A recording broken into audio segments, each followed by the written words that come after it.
salam sejahtera untuk kita semua. Om Swastiastu, Namo Buddhaya, salam kebajikan. Adil Kak Talino, Berjulalim Kak Sarga, Baseran Kak Junata. Yang terhormat Kepala Sekolah SMA Negeri 1 Sungai Ambawang, Bapak M. Tahir SPD. Yang saya hormati Ibu Iis Manina selaku CGP Angkatan 11. Yang saya hormati Bapak Ibu Guru SMA Negeri 1 Sungai Ambawang.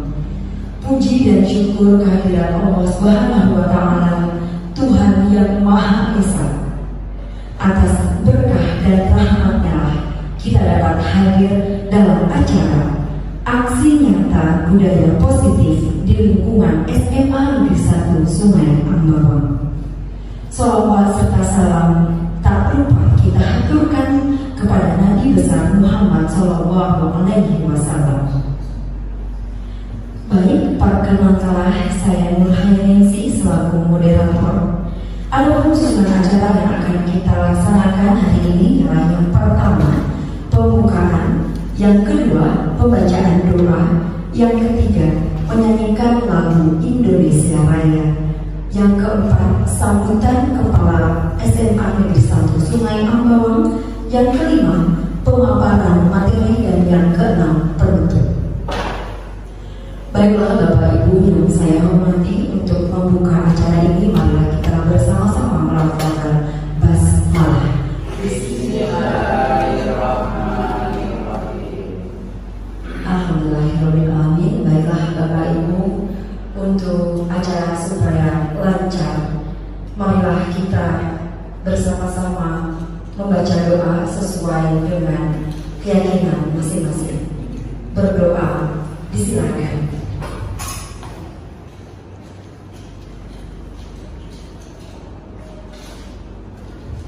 Cukup. Acara selanjutnya yakni menyanyikan lagu Indonesia Raya. Untuk itu dimohon dengan hormat kepada Bapak Ibu silakan untuk berdiri. Kepada yang tidak bisa dapat memimpin lagu Indonesia Raya.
Baiklah Bapak Ibu hadirin yang kami hormati, acara selanjutnya dari sambutan dari Kepala SMA Negeri 1 Sungai Ambawang kepada Bapak Muhammad Tahir SPD, disilakan.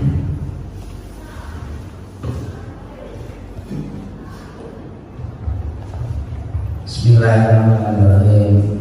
Assalamualaikum warahmatullahi wabarakatuh.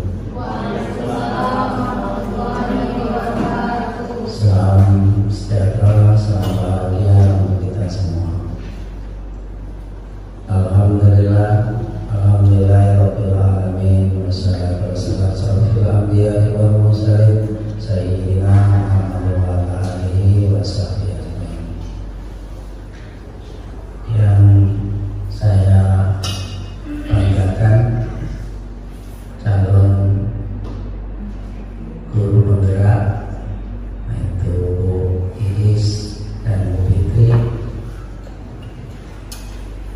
dan Bapak Ibu guru SMA Negeri 1 Sungai Ambawang. Mari dalam hal ini kita memanjatkan puji syukur kehadirat Allah Subhanahu wa Ta'ala. Hari ini kita masih diberikan nikmat sehat, tidak kurang satu apapun, dan nikmat kesempatan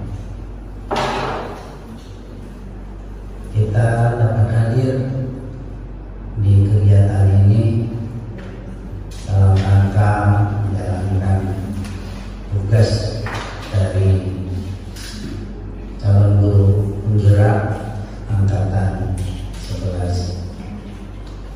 Bapak Ibu, dalam kesempatan ini mari kita sama-sama membangun sekolah ini dengan memberikan yang terbaik untuk anak-anak kita.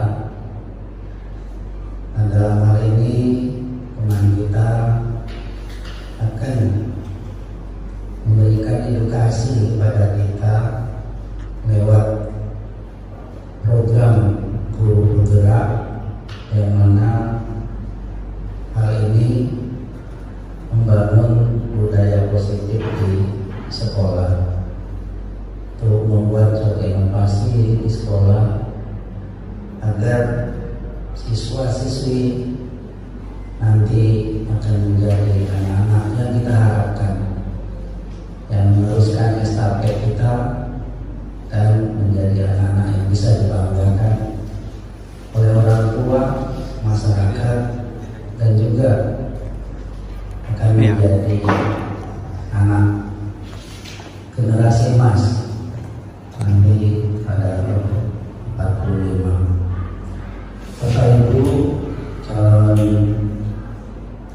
guru penggerak yang saya hormati, kami dari pihak sekolah sangat mendukung sekali kegiatan guru penggerak ini, dan juga berharap semoga nanti di guru penggerak yang angkatan 12 kita bagi guru-guru kita di sini banyak yang akan lolos, mudah-mudahan, sehingga percepatan untuk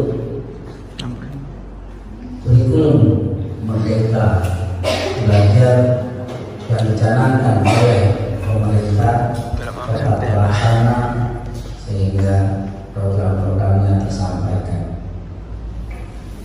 Bapak Ibu, mari juga dalam kesempatan ini kita selaku warga sekolah memberikan motivasi, memberikan bantuan pada teman kita, dan mudah-mudahan juga nanti beliau berdua akan menjadi guru penggerak di SMA Negeri 1 Sungai Ambawang ini.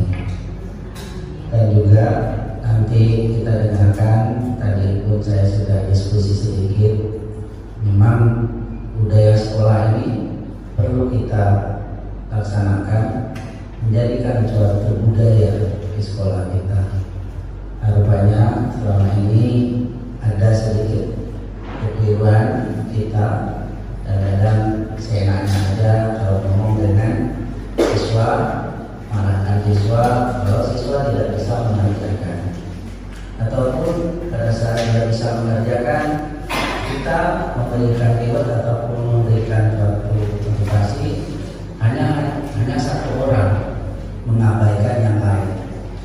Sebenarnya itu akan merusak, menjadi budaya yang rusak di sekolah kita. Ibaratnya yang tidak diberikan hadiah atau reward itu merasa dia dikucilkan. Jadi kita selaku guru pandai-pandai untuk memberikan reward. Kalau bisa reward itu dikasihkan ke semua untuk memotivasi siswa itu. Dan juga jangan kita ngomong, "Woi, kamu ini enggak tahu mengerjakan, emang lah." Gitu. tidak boleh. Dan kadang-kadang saking emosinya guru itu ngomongnya pun keluar yang nggak pantas dan lain, atau dibilang kepala itu udah ya gitu ya. Kadang-kadang itu ini banyak kalau antar ngomong kan gitu udah marah. Tapi itu tidak boleh lagi. Nah, kita buatkan budaya yang baik sehingga menjadi hal yang memotivasi anak-anak kita, dan inilah nanti akan diprogramkan oleh teman kita yaitu Bu Iis dan Bu Fitri. Semoga sukses semua berdua, dan kita insya Allah warga sekolah akan membantu untuk mensukseskan itu. Terima kasih, mungkin ini hanya dapat disampaikan, lebih kurang mohon maaf, dan mudah-mudahan kegiatan di hari ini berjalan dengan baik dan lancar dan sukses untuk kita semua. Wabillahi taufiq wal hidayah. Assalamualaikum warahmatullahi wabarakatuh. Waalaikumsalam warahmatullahi wabarakatuh. Terima kasih Bapak atas sambutannya. Baiklah Bapak Ibu hadirin yang kami hormati, acara selanjutnya yakni pemaparan materi. Mungkin di jam segini kan biasanya kita nih udah mulai ngantuk, udah mulai merasa gerah, membosankan.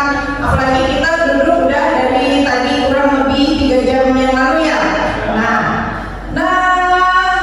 Sekarang masuk materi berikutnya, yaitu membangun budaya positif di lingkungan sekolah. Ya, ada saya sendiri sebagai pemateri, yaitu Fitri Febrianti Puji Lestari, CDP Angkatan 11, dan mengajar di SMA Negeri 1 Sungai Ambawang. Ya. Adapun agenda kita pada hari ini yaitu pertama tadi sudah kita mulai dengan pembukaan, kemudian nanti akan saya sampaikan lulusan kompetensi secara umum khusus, kemudian ada pemahaman inti, refleksi, dan penutup. Oke, yang pertama-tama tadi sudah kita laksanakan yaitu berdoa secara bersama-sama. Kemudian ini sebenarnya nanti yang saya tampilkan di depan ini sudah masuk materi. Nah, di sini kan Bapak Ibu melihat ada simbol-simbol. Sebelumnya pernah nggak sih Bapak Ibu ini menerapkan di kelas seperti ini? Saya Belum pernah. Ya, mungkin yang sudah pernah sudah tahu arti dari simbol-simbol di depan ini, namun yang belum menerapkannya sekarang kita paham bersama bahwa dari beberapa simbol ini merupakan salah satu contoh dari keyakinan kelas yang bisa Bapak Ibu terapkan di dalam pembelajaran ya. Yang pertama, sebelum memulai kegiatan harusnya kita berdoa menurut agamanya masing-masing. Nah, ini bisa kita sampaikan. Setuju nggak anak-anak kalau kita sebelum memulai aktivitas kita harus berdoa dulu agar kita selamat, kemudian apa yang kita dapat, apa yang kita pahami dapat bermanfaat untuk kita. Nah, kemudian yang kedua ada simbol pulpen dan buku atau dan catatan.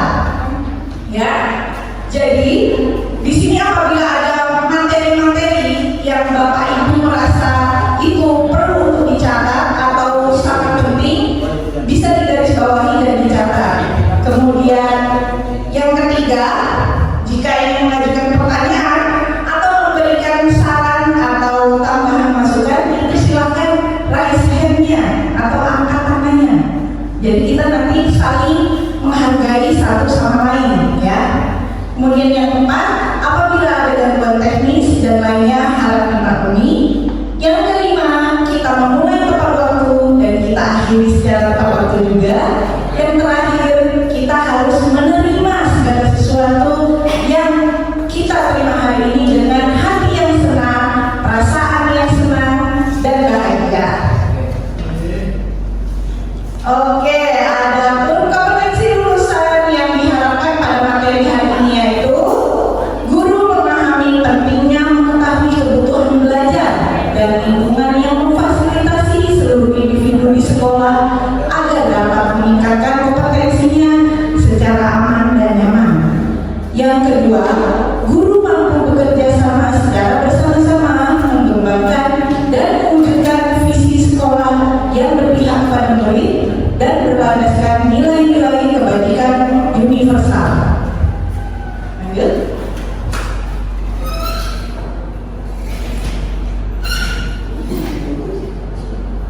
Oke, ada capaian umum ya untuk Bapak Ibu sekalian bahwa yang kita tahu dari awal pendidikan dari zaman kolonial sampai saat ini ada yang enggak ya kira-kira Bapak Ibu? Ada yang enggak untuk simbol pendidikan kita enggak? Kenapa yang dipakai Tumpuri Handayani? Kenapa tidak Ingarsa Suntulodo atau Ingarsa Pamungkarya? Ingat Iman Pamungkarso. Kenapa tidak seperti itu? Kenapa yang dipakai Tumpuri Handayani? Ada yang mau memberikan? Penasaran tidak? Kenapa? Kenapa hanya Tumpuri? Kenapa tidak tiga-tiganya? Kenapa yang di dalam logo tersebut hanya Tumpuri? Guru. Apa sih guru itu?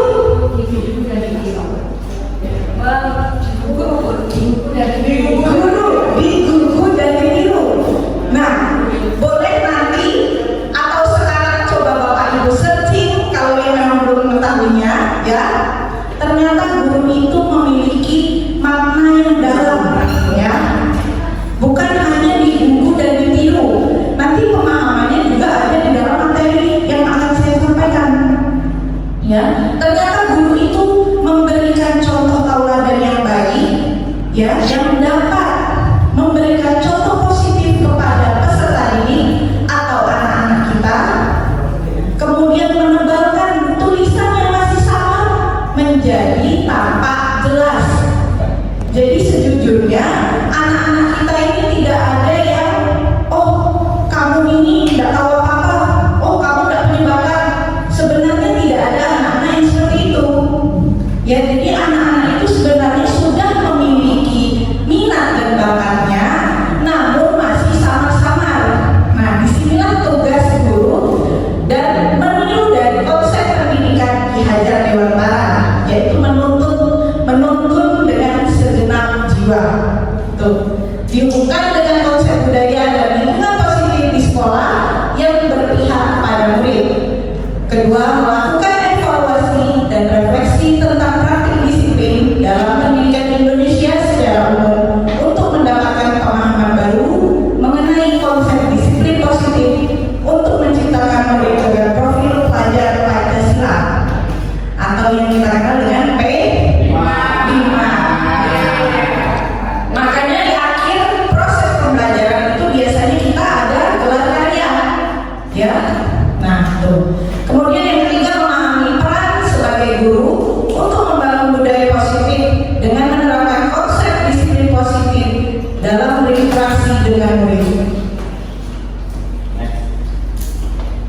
Oke, ada pun capaian khusus. Nanti ada beberapa materi yang disampaikan, mulai dari stimulus respon, teori kontrol, 3 teori motivasi perilaku manusia, motivasi internal dan eksternal, keyakinan kelas, hukuman dan penghargaan, 5 kebutuhan dasar manusia, 5 posisi kontrol guru dan segitiga restitusi. Yang kedua, menerapkan strategi disiplin positif dan memerdekakan murid untuk menciptakan ekosistem sekolah yang aman dan berpihak kepada murid. Yang ketiga, bersikap reflektif dan kritis terhadap budaya di sekolah dan senantiasa mengembangkannya sesuai kebutuhan sosial dan emosional murid. Oke, icebreaking lagi nih, Bapak Ibu. Ya. Oke. Kalau materi sebelumnya tadi yang sudah disampaikan Bapak Ibu Iis mungkin itu berupa tebak-tebakan. Nah, slide selanjutnya. Nah, selanjutnya. Next kan kembali. Nah, potongan. Ada yang tahu belum di depan? Udah pernah dapat? Biasanya nih yang gemar kayak gini nih ibu. Kalau udah pergi ke pasar, ke mall, ke supermarket ataupun tempat pembelanjaan lainnya. Diskon. Nah, misalnya kan kalau kita belanja ini suka dapat diskon ya, makin tinggi diskon makin senang. Nah, nih, cluenya ya itu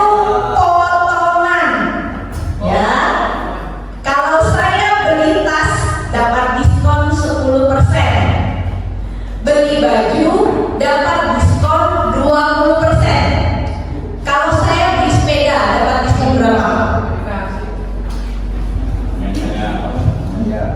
Kalau saya beli tas dapat diskon 10%. Kalau saya beli baju dapat diskon 20%. Kalau saya beli sepeda dapat diskonnya berapa kira-kira? Saya diskonnya siapa ya? 30%. Kamu yang jual. Nah, yang lainnya? Oke, ya 30% ya jawabannya ya. Nah, satu orang berarti udah mulai paham. Selanjutnya, kalau saya beli baju tidur dapat diskon 40%. Beli kemeja dapat diskon 30%. Kalau saya beli sepatu dapat diskon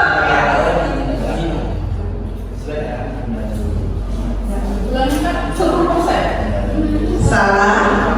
Kalau saya beli baju tidur dapat diskon 40%. Kalau saya beli baju kemeja ya kemeja dapat 30%. Kalau saya tadi beli sepeda diskonnya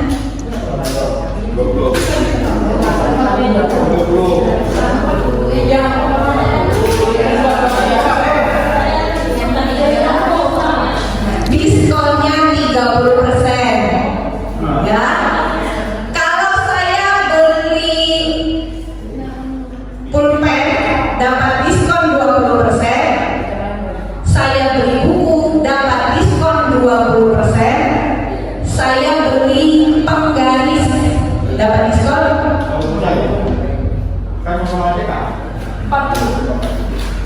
30% lagi ya Bapak Ibu. Cluenya potongan ya. Ini boleh dipakai untuk nanti Bapak Ibu mengajar di kelas ya. Cluenya potongan itu berarti pemenggalan kata. Potongan. Ya.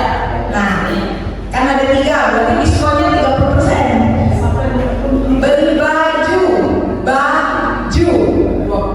20%. Jadi seperti itu. Jadi kita mengembalikan ya fokus kepada anak-anak. Secara tidak langsung untuk guru matematika bisa digunakan. Nah seperti itu ya. Oke, lanjut. Oke, nah menurut Bapak Ibu sekalian, setuju atau tidak setuju hukuman bisa mendisiplinkan anak atau siswa? Tidak.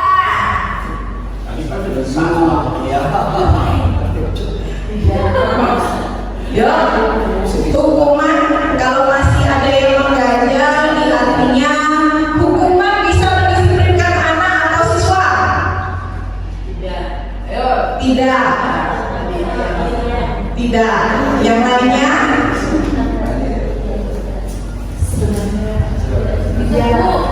Ya. Setuju. Ada yang setuju, ada yang tidak setuju. Kalau yang setuju coba angkat tangannya. Yang setuju?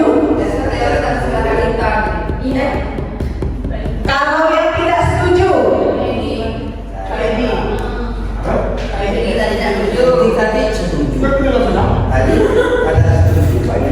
Ya, yang bisa menang. Kalau setuju bagaimana? Kalau tidak setuju itu bagaimana? Nah, Bu Maya. Oke.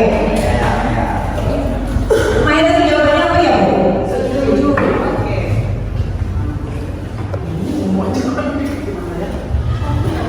Hukuman bisa mendisiplinkan anak atau siswa, silahkan dilihat pendapatnya. Saya setuju karena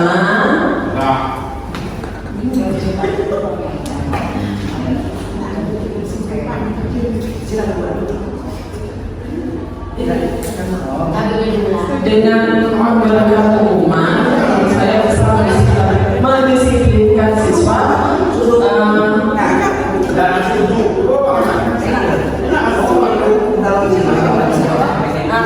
Bisa memberikan tanggung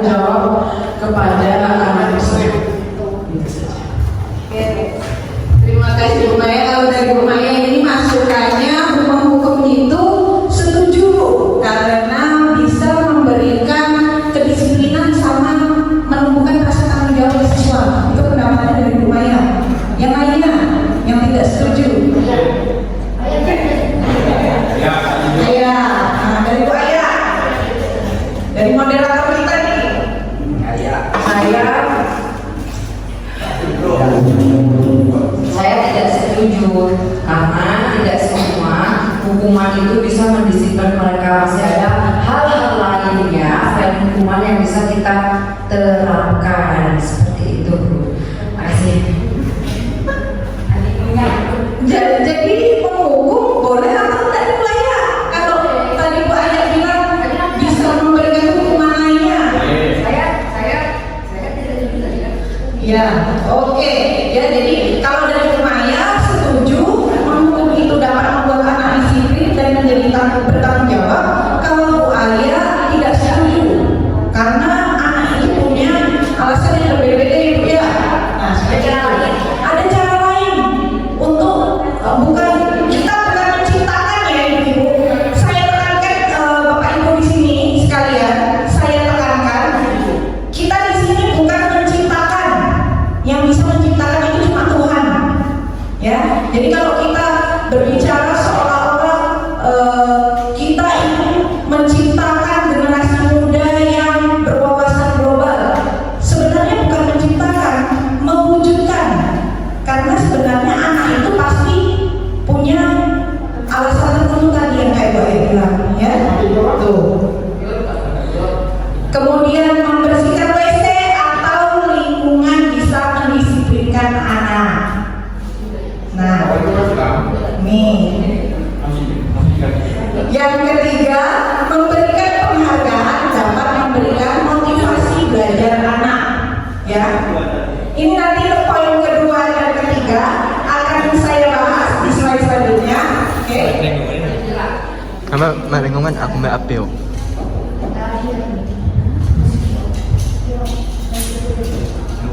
Pendidikan memberi tuntunan atau menuntun terhadap segala kekuatan kodrat yang dimiliki anak agar dia mampu mencapai keselamatan dan kebahagiaan yang setinggi-tingginya, baik sebagai seorang manusia maupun sebagai anggota masyarakat. Ini menurut filosofi dari Ki Hajar Dewantara, Bapak Ibu Guru. Nah, selain filosofi yang di depan, jadi sebenarnya untuk filosofi Ki Hajar Dewantara ini masih luas, ya. Ada filosofi lainnya, itu kita dapat mewujudkan karakter profil Pancasila sesuai dengan kodrat alam dan kodrat zaman. Itulah kenapa seringkali ya sampai saat ini kita mendengar tidak bisa kita menerapkan pola asuh atau menuntun anak seperti yang zaman dulu. Kok zaman dulu? Mohon maaf, anak-anak orang tua banyak yang broken home, kemudian ada yang istilahnya dihardik dengan kekerasan, itu fine-fine saja. Kenapa anak zaman sekarang merasa terbebani, merasa tersakiti? Nah, ya, sampailah sekarang ada dikenal dengan namanya zaman Gen Z.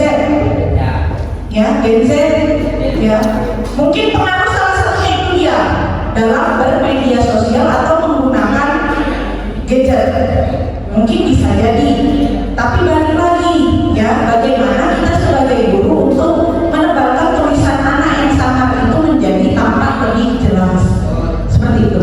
Kita selalu memberikan penguatan, ya. Selanjutnya.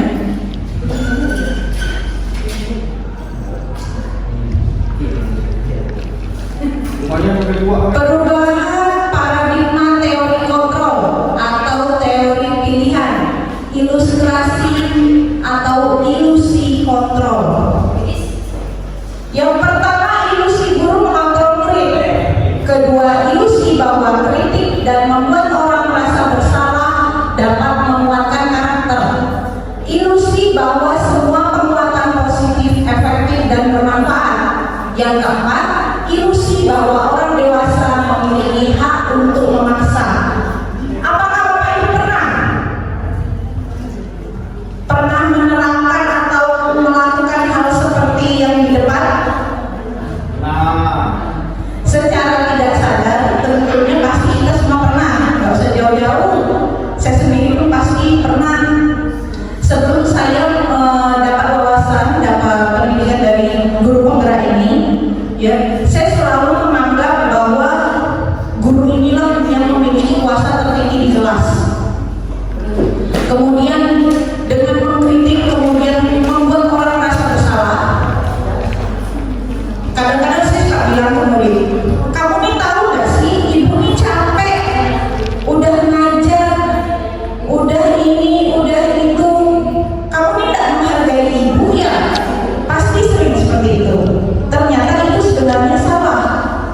Ya Bapak Ibu.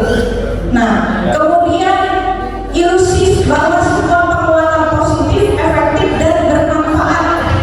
Ya, segala cara itu akan bermanfaat. Itu pemikiran dari kita. Kemudian yang keempat, bahwa orang dewasa memiliki hak memaksa. Itu makanya kadang-kadang ada miskomunikasi antara kita dengan anak.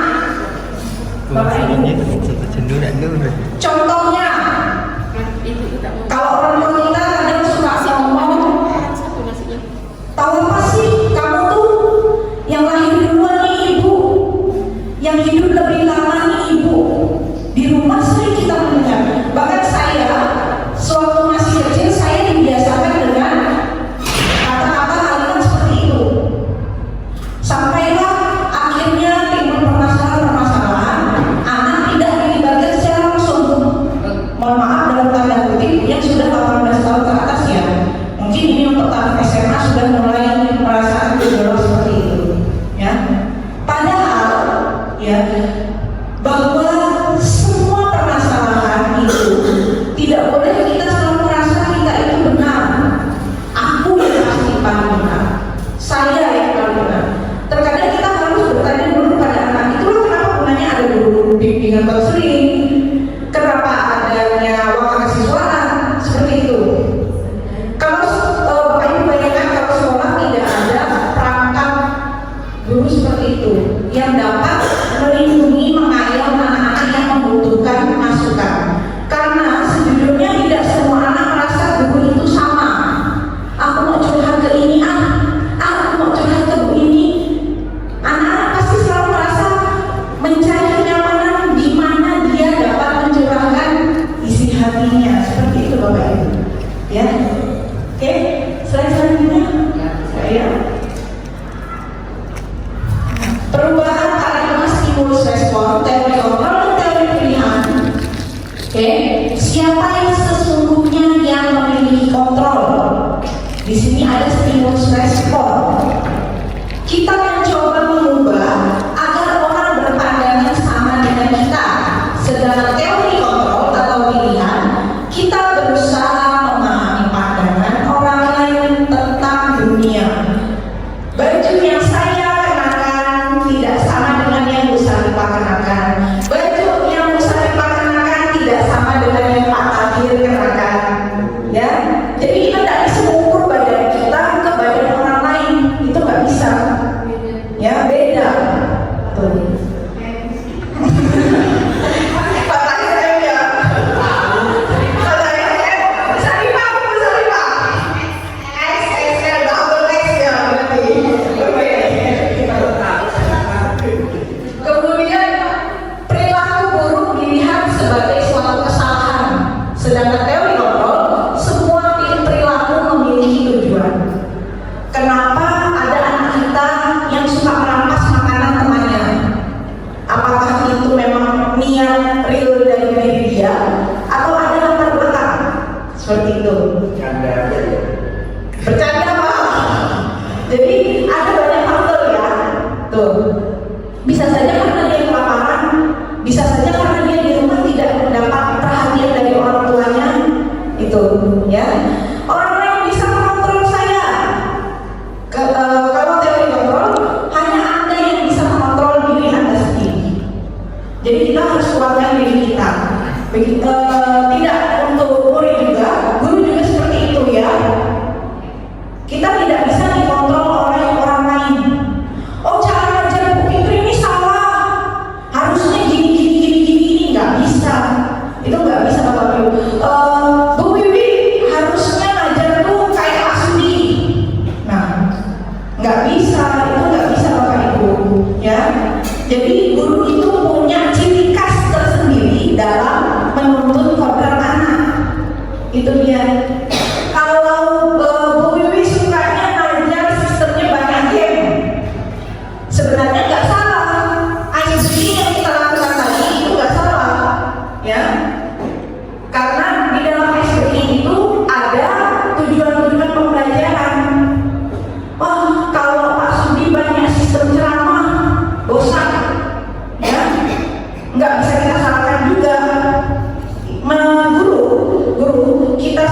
punya caranya masing-masing. Jadi itu. Saya pemaksaan ada pada saat rujukan yang gagal. Sedangkan teori kontrol, kolaborasi dan konsensus menciptakan pilihan-pilihan baru. Jadi kalau teori kontrol itu lebih kepada kita punya opsi lain. Nah, kemudian model berpikir menang kalah. Teori kontrol, model berpikir menang-menang. Tentunya yang bersifat positif, yang bersifat optimis, bukan pesimis. Oh, aku harus menang, kemudian dia menghalalkan segala cara. Bukan seperti itu ya Bapak Ibu. Tuh, selanjutnya. Disiplin bisa menumbuhkan budaya positif. Setuju? Setuju. Ada yang mungkin tidak setuju. Budaya positif, disiplin tidak bisa menumbuhkan budaya positif. Mungkin seperti itu pernyataannya. Ya, setuju. Lanjut. Makna disiplin, ya. Saya mau nanya, apa sih disiplin itu, Bapak Ibu? Disiplin, apa sih? Mungkin untuk Pak Tahir, Bapak sekolah kita, disiplin.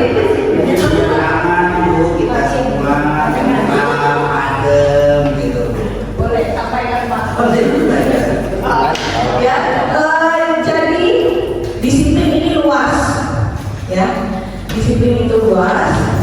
Bu masih Bu. Apakah itu dia berkaitan dengan tanggung jawab, konsekuensi, kemudian disiplin untuk dirinya sendiri, disiplin untuk memberikan respon terhadap orang lain, disiplin untuk memberikan contoh kepada orang lain. Jadi itu banyak, ya. Oke. Dalam rangka menciptakan lingkungan positif, salah satu strategi yang perlu kita tinjau kembali adalah penerapan disiplin di sekolah kita. Apakah telah efektif? Apakah masih perlu ditinjau kembali? Apa sesungguhnya arti dari disiplin itu sendiri? Apa kaitannya dengan nilai-nilai kebajikan? Mari kita bahas makna disiplin dan nilai-nilai kebijakan universal. Oke, lanjut. Nah, ya, sebenarnya sekolah kita udah bagus banget, udah sangat bagus. Cuma mungkin kalau bisa kita ambil kesimpulan ini, menurut saya, tinggal kita lakukan pembiasaan-pembiasaannya, ya. Contohnya, guru kimia kita, Bu Erna, beliau sudah menerapkan pembelajaran pembiasaan ekobri. Nah, itu termasuk budaya positif. Nah, ya, jadi kita menjaga lingkungan, mengurangi sampah-sampah anorganik. Nah, itu dia, itu termasuk budaya positif yang belum ada, mulai dimunculkan di sekolah kita. Kemudian pembelajaran saya sendiri seni budaya, ekoprik, membatik dengan menggunakan bahan-bahan alami. Nah, itu sebenarnya bisa kita tentukan, ya. Jadi anak tidak harus serta-merta materi kita membatik ya, anak-anak besok beli ini malam itu bahan yang digunakan untuk membatik. Tentunya memerlukan modal dan efek ke lingkungan yang kurang sehat. Boleh kita pakai ekoprint, ya itu. Kemudian ada budaya salaman sebelum masuk ke sekolah, sebelum memulai pembelajaran. Yang mungkin yang hilang, ada yang pernah merasa nggak Bapak Ibu rindu sama masa sekolah? Dulu kita sebelum masuk kelas, baris di depan kelas. Nah, lancar gimana gerak, siap gerak, periksa bukunya. Sebenarnya itu bagus. Ya. SMA juga butuh. Sebenarnya SMA butuh Pak ini, ya, bukan hanya SD. Ya, boleh itu. Kenapa? Karena kita melakukan pembiasaan budaya yang positif. Kita melihat, kita mengukur guru itu gunanya untuk apa sih? Apakah sebagai menuntut yang hanya merubah karakter, bukan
artinya belajar.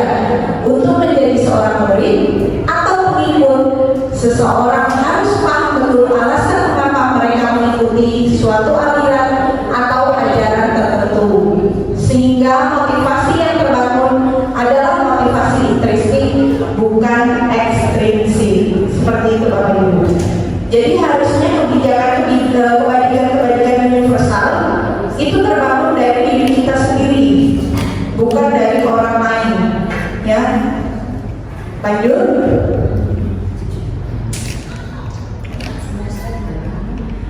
Mari mencoba mempraktikkan ilustrasi berikut. Nah, ini saya butuh bantuan dari Bapak Ibu sekalian ya. Nanti berpartner. Jadi ada yang menjadi A, ada yang menjadi B. Nah, yang jadi A itu tugasnya mempertahankan apa yang ia miliki. Ilustrasi C, boleh bisa sebenarnya ya. Biar cantik. C itu mengamati, biasanya teman mengamati dari jauh, tapi kamu harus dari belakang. Jangan ya Bapak Ibu, jangan ya. Jangan ya, seperti itu. Jadi si A ini tugasnya mempertahankan apa yang dia miliki. Entah itu misalnya ada emas, entah itu juara medali apa emas, atau perak. Nah, intinya apapun itu, ya, kepala sebuah tangan yang ada bisa. Kemudian si B ini bertugas menjadi rekan sebagai yang ingin meminta barang tersebut atau hal tersebut, biar ini untuk aku jaga, seperti itu, ya. Teman B boleh menunjuk, menghargai, mengintimidasi, memarahi, menggoda, menggeliti, bahkan menawari Anda dengan uang. Ya, itu boleh, intinya bebas Bapak Ibu mau dengan cara apapun. Yuk, boleh dicoba sekarang. Oke, berpasangan. Oke. Sama ini ya. Yuk, ujuk. Ayo Budi, kita berdua Budi. Nah, jadi saya jadi A.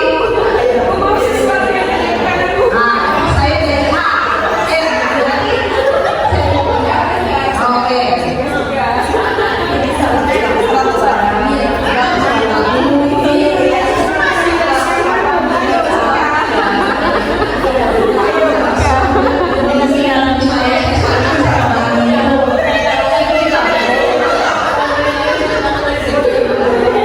Emangnya vaksinasi untuk ibu terus apa kendalanya? Ganti dengan uang ibu ya.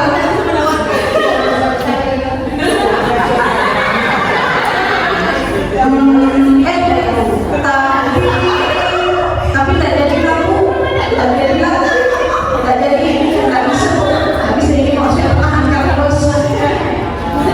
Bukan ini nggak tahu aja saya nggak mau. Dan nggak apa-apa, pokoknya saya mau barang ini terus. Saya udah lihat, Oke ya. Terima kasih Bapak Ibu sekalian. Nah, dari yang telah Bapak Ibu ilustrasikan pelanggaran, apa sih yang Bapak Ibu rasakan? Kira-kira ada yang ngasih barangnya nggak? Ada siapa saudara? Nah, alasannya kenapa Ibu?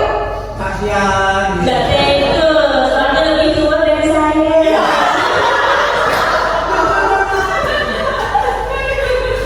Soalnya nanti kita tidak tahu suatu saat kita membutuhkan juga bantuan beliau.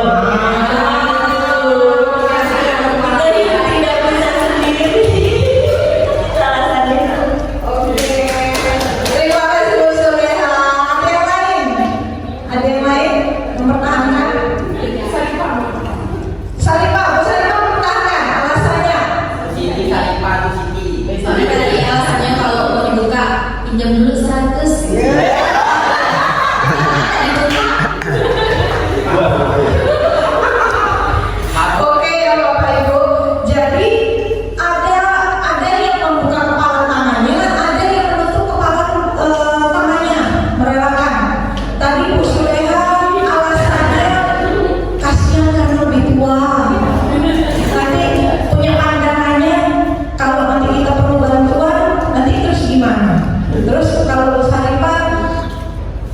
dia pakai syarat, ujung-ujungnya lulu.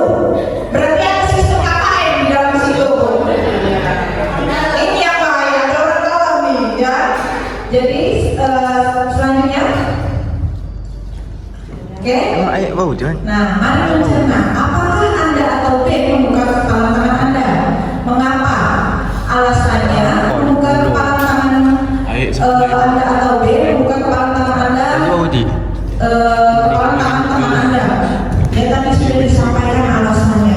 Banyak alasan yang memungkinkan menjadikan motivasi itu keluar dari diri kita sendiri, ya. Apakah itu punya pikiran panjang atau pikiran sesaat, termakan oleh buayan-buayan, rayuan-rayuan seperti itu, ya. Yang kedua, apakah Anda atau A menutup kepala tangan Anda? Mengapa? Apa alasan Anda atau A tetap menutup kepala tangan Anda? Itu, ya. Jadi ada banyak alasan. Si A tetap mempertahankan, kayak tadi saya sama bukti, saya tetap mempertahankan nih apa yang ada di tangan saya, ya. Dengan harapan apa Bapak Ibu? Kenapa saya mempertahankan? Kenapa kita selalu mempertahankan apa yang sudah menjadi milik kita? Itu kenapa? Karena mendapatkannya sangat luar biasa. Iya, ya. Karena itu adalah hak kita. Nah, ya Bu Is benar. Ya Pak Hari tadi juga betul. Karena kita dalam mencapai sesuatu itu perlu jerih payah, proses. Karena nah itu dia kembali ke guru, peran guru. Nanti tidak dikasih nilai tinggi loh. Nanti ini loh. Itu sebenarnya salah ya. Jadi kadang-kala ada yang kita nilai hanya di akhir. Nah, ini nyambung lagi agak keluar sedikit ya. Ada namanya assessment for learning, assessment of learning, assessment as learning. Ya, kalau assessment for learning itu dilakukan dalam proses pembelajaran. Ya, kalau off itu dilakukan di akhir. Nah, kalau as bisa dicampur adukan. Nah seperti itu. Ya, as itu banyak caranya. Nah, terkadang kita lebih banyak memilih yang off di akhir, asesmen penilaian di akhir. Kenapa? Ya udahlah, yang penting nilainya segini, udah ketahuan. Padahal penilaian itu bisa kita lakukan selama proses pembelajaran, bukan hanya hasilnya saja. Ya Bapak Ibu, itu mencakup untuk poin kedua. Kemudian yang ketiga, dalam kegiatan ini sesungguhnya siapa yang memegang kendali atau kontrol untuk membuka atau menutup kepala tangan Anda? Siapa yang memegang kendali? Diri sendiri. Oke, diri kita sendiri ya Bapak Ibu. Jadi kita tidak bisa, walaupun kita bekerja sama dalam bekerja, tapi apapun itu keputusannya kita harus punya kebijakan, ya. Kita punya ketegasan.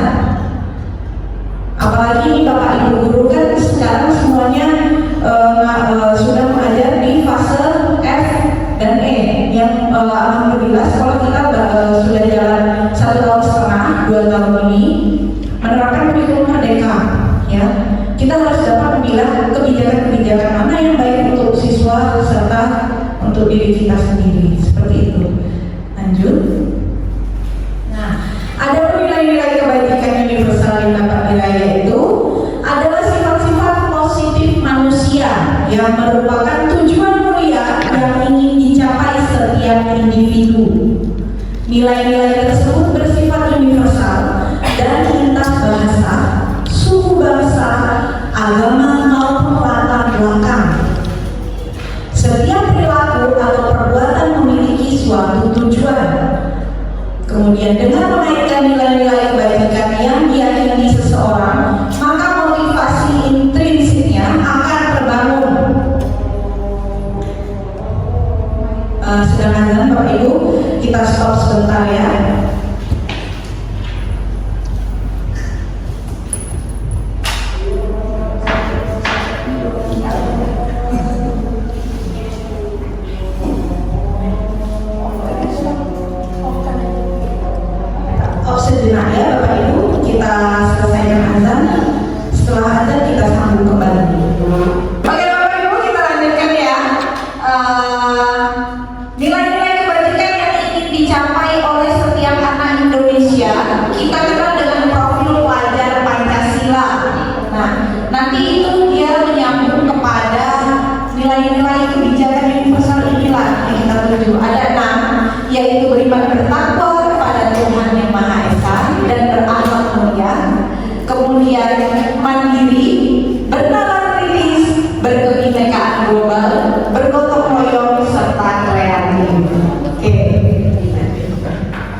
tujuan yang positif. Nah, sekarang kita renungkan ya. Yang pertama, untuk menghindari ketidaknyamanan atau hukuman. Nah, apa yang akan terjadi apabila saya tidak melakukannya? Ini masih perilaku motivasi eksternal. Kenapa seperti itu? Karena biasanya ini yang poin nomor 1 ini Bapak Ibu itu lebih banyak aku pengen masuk kerja nanti daripada anaknya baru kepala sekolah, daripada dituduh website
gimana penghargaan?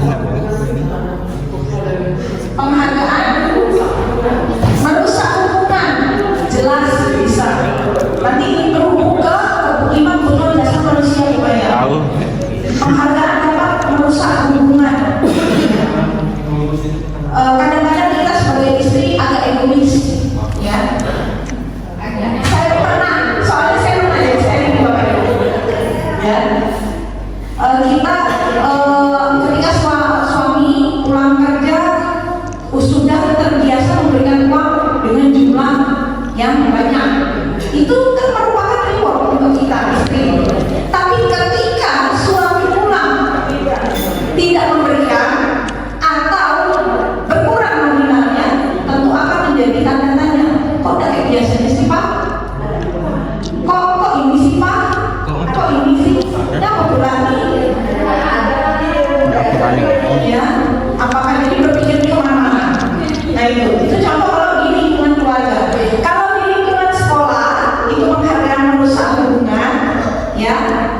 Anak-anak jadi jangka pendek atau panjangnya, aku mau jual satu soalnya yang kemarin ya Bu Fitri kasih tas, nanti bisa biar dapat tas lagi. Jadi bukan karena untuk meraih pemahaman dia dalam pembelajaran tersebut, tapi pengen barangnya itu.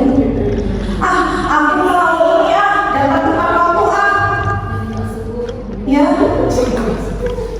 Nanti kan kalau dapat teman waktu kalau Bu Fitri nilainya di plus kan, itu tidak boleh jadi Bapak Ibu. Berbeda halnya kita melakukan sistem penilaian berjenjang, itu beda. Makanya ada namanya strategi penilaian. Lanjut. Ini tambahannya didukung oleh penghargaan, yaitu ada 3. Penghargaan menurunkan kualitas, 2 penghargaan mematikan kreativitas, 3 penghargaan mengurangi motivasi intrinsik, lebih banyak ke eksternalnya itu. Nah, selanjutnya.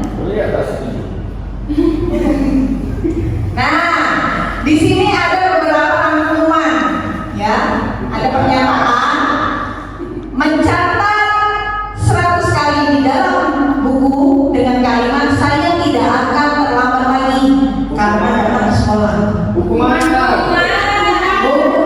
lihat jawabannya. Hukuman. Jadi Bapak Ibu, kalau tahu kayak berarti sering nih kayaknya lagi. Atau gimana nih? Ya, tuh. Kemudian lari mengelilingi lapangan basket 2 kali karena terlambat hadir di sekolah. Nah, hukuman lagi.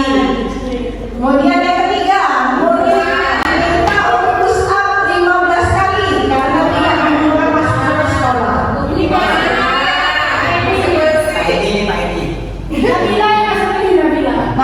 Nabila, iya Nabila. Sering push up. Jujur saya ketika poin ini, itu dulu saya lakukan ke anak-anak. Sejak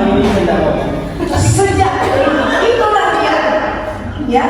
Sejak bergerak menggerakkan. Saya punya kawasan, oh ternyata saya salah. Ya.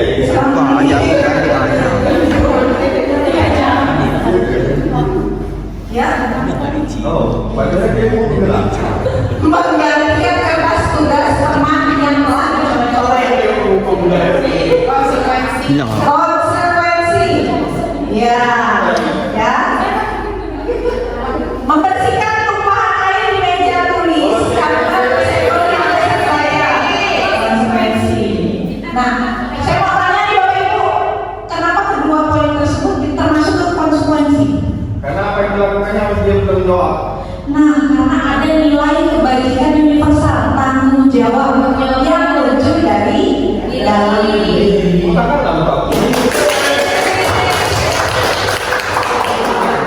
Murid disuruh untuk tidak menggunakan sepatu seharian di sekolah karena tidak menggunakan sepatu hitam. Hukuman.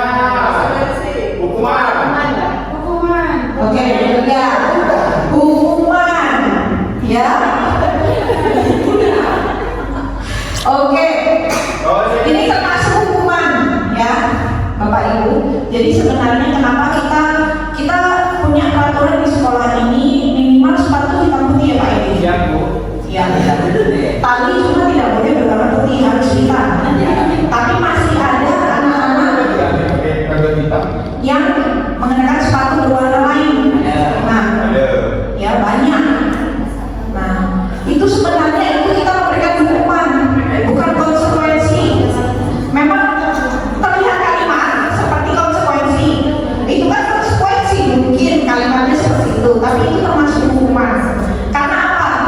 Ada tindakan termasuk kepada apa ya? Kalau dibilang kekerasan, ya perampasan hak. Secara kan ada dua, verbal dan non verbal. Nah ini masuknya petisi. Kita tidak tahu ketika anak itu tidak memakai sepatu, ada paku, ada pecahan beling. Nah seperti itu ya, efeknya itu panjang.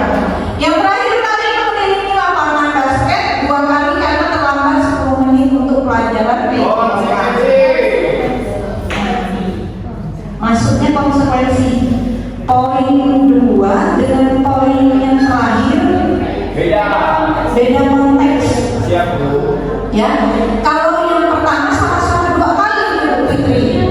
Tapi kenapa yang pertama hukuman? Kenapa yang terakhir konsekuensi? Padahal sama-sama hanya 2 kali. Karena ada unsur pelajaran PIK. Ya, karena ada unsur pelajaran PIK sesuai. Sebelum kita berolahraga, kita ada pemanasan. Dan ini masih masuk akal 2 kali. Ya wajar, kenapa? Ada keterangan Keterangan. 10 menit. Mungkin saja pada saat 10 menit yang lalu itu sudah pemanasan. Seperti itu. Sedangkan ini tidak memiliki cangkupan, ya. Itu. Jadi Bapak Ibu mengerti, paham? Ya Pak Edi? Oke. Jadi perbedaan hukuman dan konsekuensi Bapak Ibu paham ya?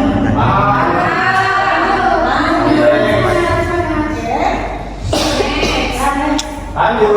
Perbedaan hukuman dan konsekuensi, ya Pak Edi lanjut aja nih.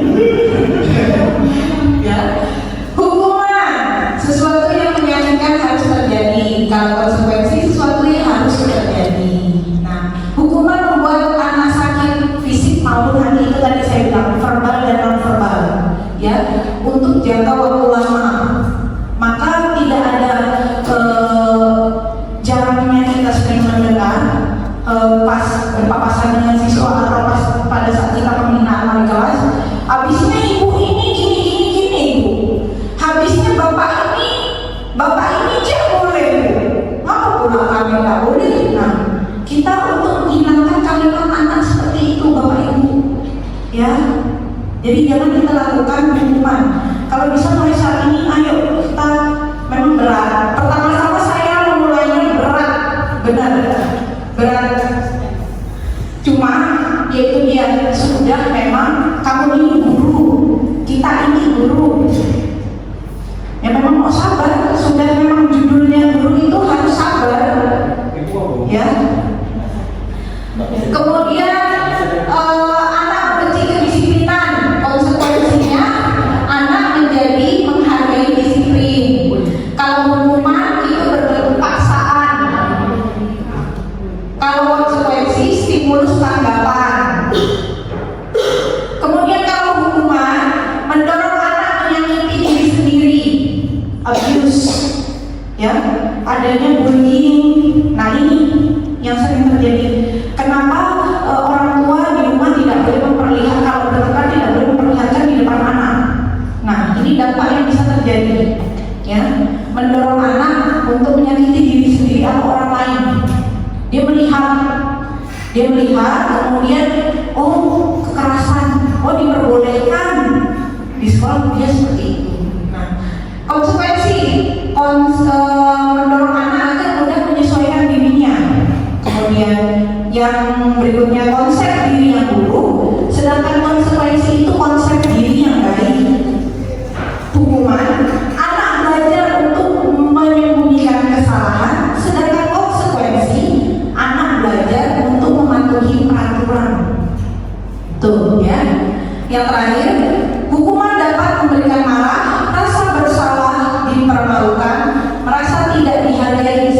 konsekuensi kehilangan hak, dibuat tidak nyaman, diasingkan untuk sementara, time out, itu memang harus dia dapat sanksi sosial biasanya yang lebih banyak terjadi pada anak-anak kita, ya. Tapi tidak dibenarkan Bapak Ibu, ya. Walaupun sanksi sosial itu tetap biasanya harus dapat, tapi kalau bisa kita sebagai Bapak Ibu guru itu lebih melakukan pendekatan kepada anak. Itu nanti akan dijelaskan di materi segitiga restitusi. Lanjut. Lalu bagaimana sebenarnya anak-anak ini bisa berubah? Apakah betul tadi dengan cara hukuman, penghargaan, desakan, intimidasi seperti itu?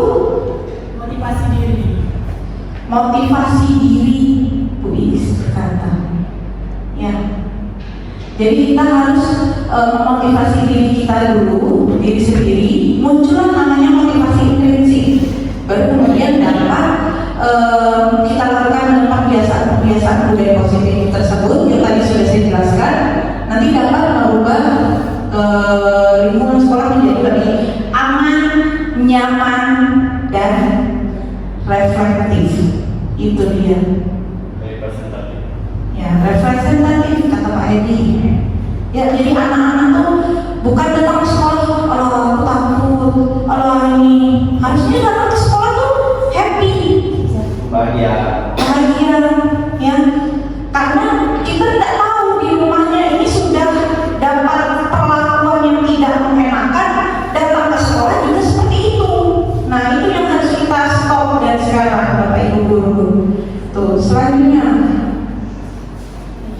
Bagaimana seseorang bisa berubah dari paradigma stimulus respon kepada kegiatan early control? Ini menurut Stephen R. Covey, ya. Kemudian mengatakan bahwa bila kita ingin membuat kemajuan perlahan, sedikit-sedikit ubahlah sikap atau perilaku Anda. Tuh. Namun bila tidak ingin memperbaiki cara-cara utama kita, maka kita perlu mengubah kerangka acuan kita.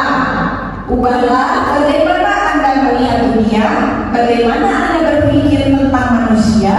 Ubahlah paradigma Anda, skema pemahaman dan penjelasan aspek-aspek tertentu tentang realitas. Seperti itu Bapak Ibu. Tantangannya besar. Setiap manusia ingin berbuat kebaikan, pasti ada tantangannya. Tuh.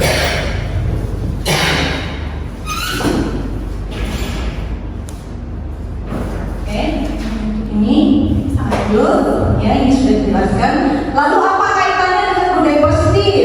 Nah, budaya positif di sekolah adalah suatu kebiasaan, ya, yang bernilai positif. Di dalamnya mengandung nilai kebajikan yang mampu menumbuhkan karakter murid, yaitu karakter pelajar Pancasila yang sudah dijelaskan pada slide berikutnya, slide sebelumnya, ya.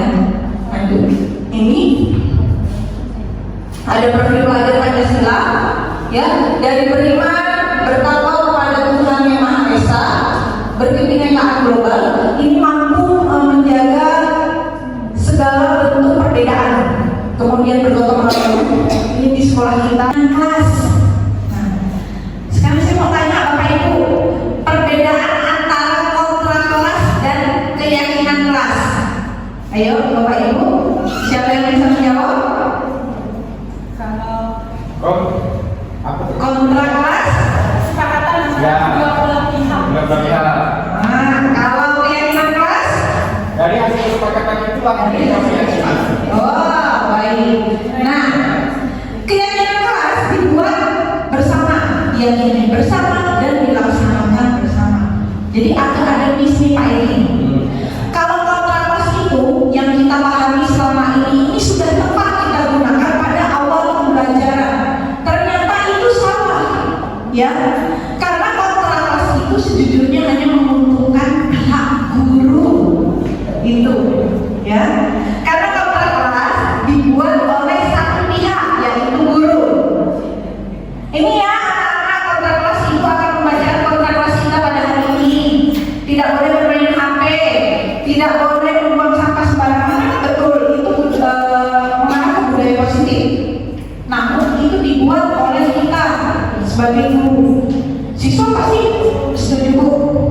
Iya Bu, iya Bu, iya Bu.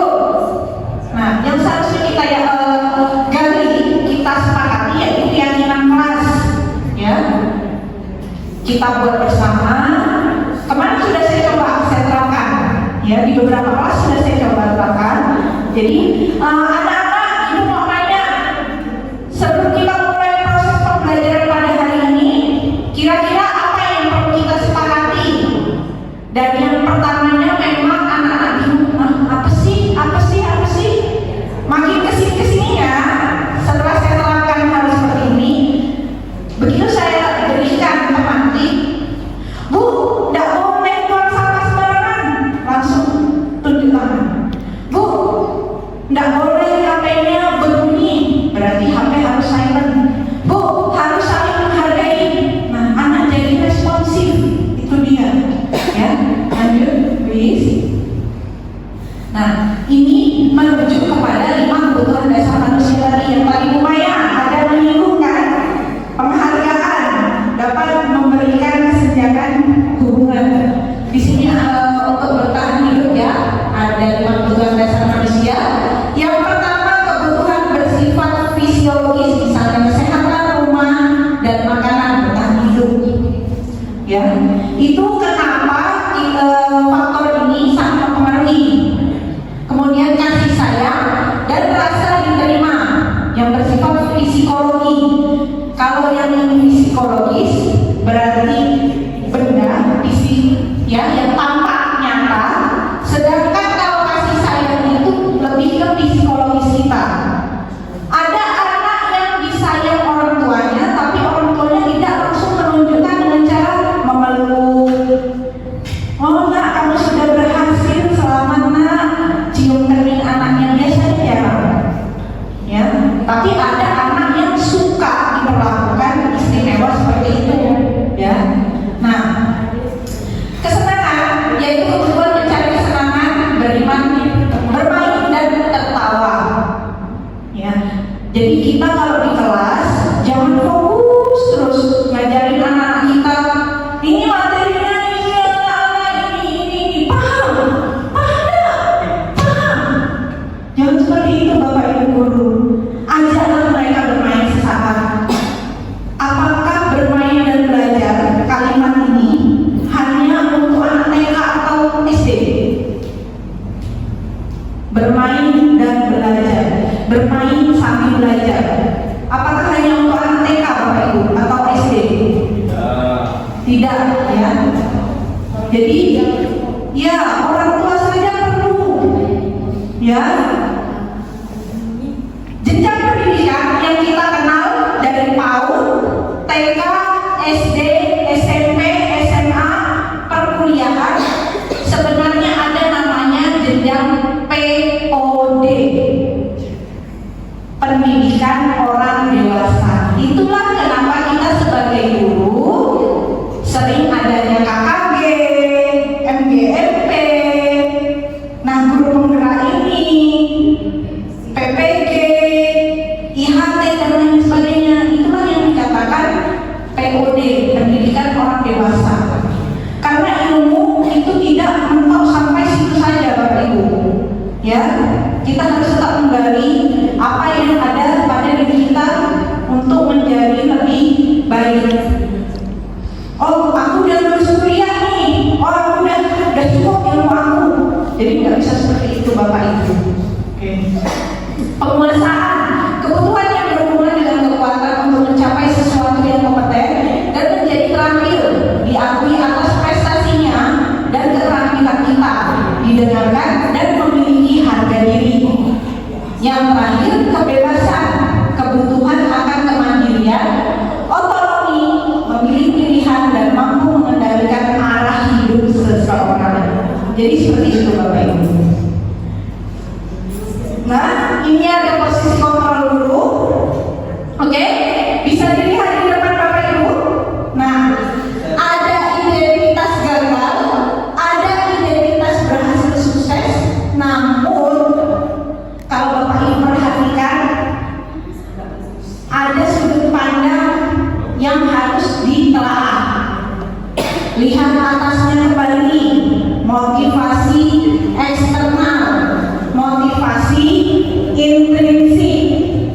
ya. Identitas gagal, perilaku kontrol negatif itu ada penghukum dan membuat orang merasa bersalah.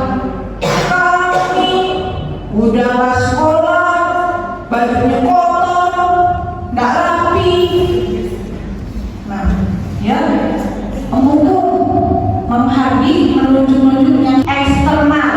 Ada dua, teman dan pemantau, ya. Positif, memang positif, tapi masih berimpact pada motivasi eksternal. Kita guru memposisikan diri kita sebagai teman. Kadang-kadang saya masih seperti itu. Bu, kalau kami telat dan kami belajar, gimana Bu? Caranya biar tidak dihukum. Ah, kamu WA ya Bu, gampang lah Ibu lindungin. Nanti Ibu bisa bilang ke pihak sekolah. Jadi kan kamu tidak kena hukum. Nah itu maksudnya motivasi eksternal. Sebenarnya tidak diperbolehkan seperti itu, ya, Bapak Ibu. Terus pemantau selalu menghitung dan mengukur apa peraturannya. Kamu tahu nggak sih? Coba kamu telaah apa sih peraturan sekolah kita? Nah, apa sih konsekuensinya, sanksinya kalau kamu memakai sepatu yang bukan berwarna hitam? Kemudian apa yang telah kamu lakukan? Apa yang terjadi sekarang? Nah, kamu kan sudah tahu nih konsekuensinya. Terus sekarang bagaimana? Apa yang terjadi sekarang?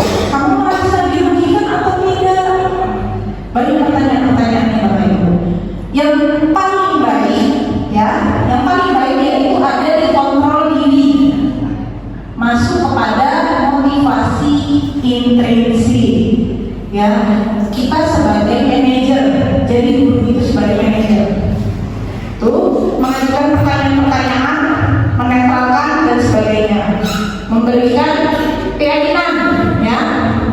Hasilnya penghukum itu dapat menjadi pemberontak, pendendam, menyalahkan orang lain, kemudian membuat orang merasa bersalah, dapat menyembunyikan, menyangkal, berbohong, kemudian teman menjadi ketergantungan.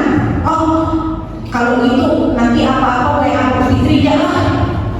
Nah, pemantau menyesuaikan dengan diawasi. Nah, manajer menguatkan watak atau karakter, seperti itu Bapak Ibu, ya. Oke, lanjut. Nah, lanjut. Ini kita langsung ini aja ya. Secara tidak langsung saya yakin sebenarnya Bapak Ibu guru sudah menerapkan segitiga restitusi, apalagi guru BK. Ini sering sekali, cuma tidak tahu oh namanya segitiga restitusi. Jadi sebenarnya semua guru, baik kepala sekolah, wakil kurikulum dan lainnya, dan guru-guru semua, termasuk kepada staf-staf di TU itu sebenarnya sudah menerapkan segitiga restitusi. Cuma tidak tahu, rupanya ternyata namanya segitiga restitusi. Dimulai dari menstabilkan identitas, naik ke validasi tindakan yang salah, kemudian menanyakan keyakinan. Nah, menstabilkan identitas. Tidak apa-apa nak, kamu terlambat hari ini. Itu maklum. Mungkin ada sesuatu hal yang terjadi, atau ada faktor lain. Itu menstabilkan identitas. Jadi, kau tahu nggak sih sekarang jam berapa? Itu langsung habis namanya ya. Nah, naik ke validasi. Setelah tadi menstabilkan, tidak ada yang disalahkan atau kita habis, naik ke validasi tindakan yang salah, yaitu kita tanya, pasti semua orang melakukan suatu kesalahan punya alasan tertentu.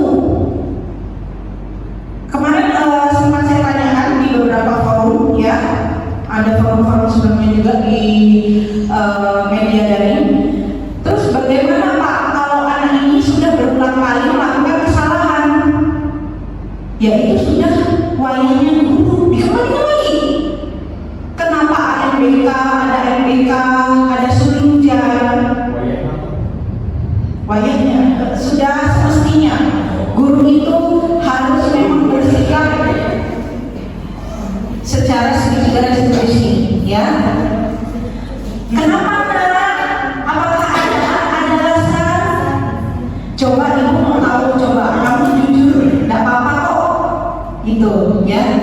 Yang terakhir menanyakan keyakinan. Kira-kira kamu masih ingat nggak sih tentang keyakinan kelas kita? Kalau masih ingat, coba ibu pengen tahu. Iya bu, tidak boleh pakai sepatu warna-warni. Nah itu kamu tahu, nah memang kesannya dari bahasa, walaupun di pendidikan bahasa ibu itu diperbolehkan ya ibu-ibu, bapak-bapak sekalian, tapi kadang-kadang kalau untuk melakukan proses pendekatan kita bisa menggunakan bahasa-bahasa keibuan lainnya, entah itu physical touch. Biasa anak-anak ada yang suka begitu disentuh pundaknya baru mereka mau bercerita. Ya kalau untuk Pak ini jangan lupa. Wes. Ya. Kemudian ini 9 definisi restitusi. Yang pertama bukan untuk menebus kesalahan, namun untuk belajar dari kesalahan. Kedua, memperbaiki hubungan. Ketiga, tawaran bukan paksaan. 4, restitusi menuntut untuk melihat ke dalam diri. Kelima, restitusi mencari kebutuhan dasar yang mendasari tindakan. Keenam, restitusi diri adalah cara yang paling baik. 7, restitusi fokus pada karakter bukan tindakan. Kedelapan, restitusi fokus pada solusi. 9, restitusi mengembalikan murid yang berbuat salah pada kelompoknya. Seperti itu ya. Restitusi fokus pada solusi. Guru bukan hanya saja mencari alasan kenapa kamu seperti ini, kenapa kamu seperti ini, tapi juga harus bisa memberikan solusi. Ya, kenapa kamu tidak pakai sepatu warna hitam? Soalnya hujan bu, basah sepatu. Besok-besok jangan pakai sepatu warna lagi ya. Itu tidak memberikan solusi. Oke, mungkin di kedepannya agar sepatu kamu tidak basah dalam berangkat ke sekolah, sepatunya dibuka dulu nak. Pada saat bepergian, masukkan dulu ke kantong plastik. Itu kan solusi bapak ibu. Seperti itu ya. Jadi jangan cuma kita misalnya ini menghakimi tanpa memberikan solusi. Mau sayang kaki apa sayang sepatu? Ya, jadi lebih sayang. Kadang-kadang anak ini disuruh pakai jas hujan juga tak mau. Sabar kan, sabar bapak ibu. Nah, ya, nih ada lagi bapak ibu. Peraturan selalu kembalikan buku ke tempatnya. Nilai yang dapat diambil apa bapak ibu? Keyakinan kelas. Tanggung jawab. Tanggung jawab. Nah, kalau kamu mengambil di posisi tersebut, kembalikan lagi posisi tersebut. Kalau kamu mengambil di meja Pak Edi, kamu kembalikan lagi ya nah di meja Pak Edi. Tuh. Yang kedua, dilarang mengganggu orang lain, termasuk menghormati orang lain. Ya. Hadir di sekolah 15 menit sebelum pembelajaran dimulai. Apa?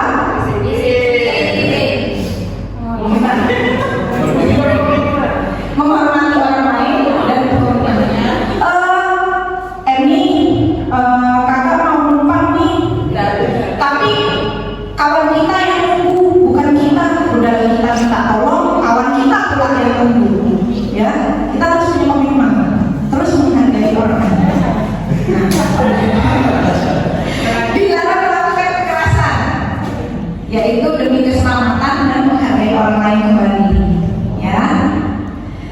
Selanjutnya, dilarang menggunakan narkoba. Apa nih, Bapak Ibu? Kenapa tidak boleh menggunakan narkoba? Kesehatan. Ya, coba kita lihat. Kesehatan. Ya. Bergantian atau menunggu giliran? Salah. bersabar, oke, terlihat menghormati orang lain dan bersabar. Betul, betul, ya. Gunakan masker, kesehatan, terlihat kesehatan dan keselamatan. Kalau kita udah selalu sehat, udah pasti selamat. Kita jangan berlari di kelas atau koridor. Hormati lagi. Keselamatan. Koridor oke. Hall di depan hall sekolah kalau kalian Selamat. keselamatan dan keamanan, ya. Jadi seperti itu. Jadi ini peraturan bentuknya seperti ini.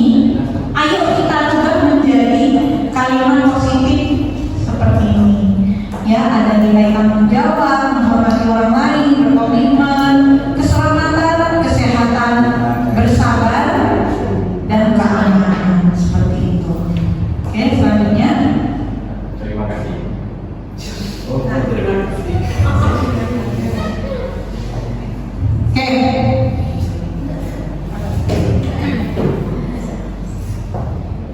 Oke, materi kita selesai sampai di sini. Terima kasih untuk Bapak Ibu guru sekalian. Salam bahagia selalu. Kita bergerak, bergerak, menggerakkan. Oke.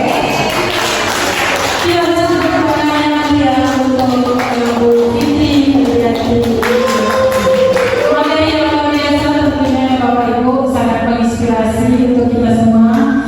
Mudah-mudahan apa yang disampaikan dapat kita implementasikan di sekolah kita dan dapat menjadi rujukan kita sebagai pendidik, merubah paradigma pemikiran kita sebagai pendidik yang selama ini mungkin masih salah dan menjadi lebih baik lagi. Saya ucapkan terima kasih untuk kehadiran Bapak Ibu yang telah berkenan hadir sampai sesi terakhir ini. Semoga apa yang kita lakukan pada hari ini mendapatkan kebijakan dan mendapatkan kebahagiaannya. Semoga doakan juga untuk para calon guru penggerak di SMA Negeri 1 Cibinong supaya bisa menyelesaikan program guru penggerak sampai mengenai Desember nanti. Dikeluarkan dengan kesehatan untuk memajukan tentunya sekolah kita di SMA Negeri 1 Cibinong. Sekali lagi terima kasih. Wassalamualaikum warahmatullahi wabarakatuh. Untuk Bapak Ibu sekalian, mungkin nanti ini kan materinya udah selesai. Nanti saya akan mengirimkan Google Form berupa pertanyaan-pertanyaan referensi. Nanti Bapak Ibu silakan isi di Google Form tersebut, ya. Kemudian Bapak Ibu dapat mengisahkan tentang Bapak Ibu sekalian bagaimana Bapak Ibu dapat membangun kelas atau mewujudkan kelas yang menjadi lebih baik serta menerapkan budaya positif di lingkungan sekolah. Terima kasih.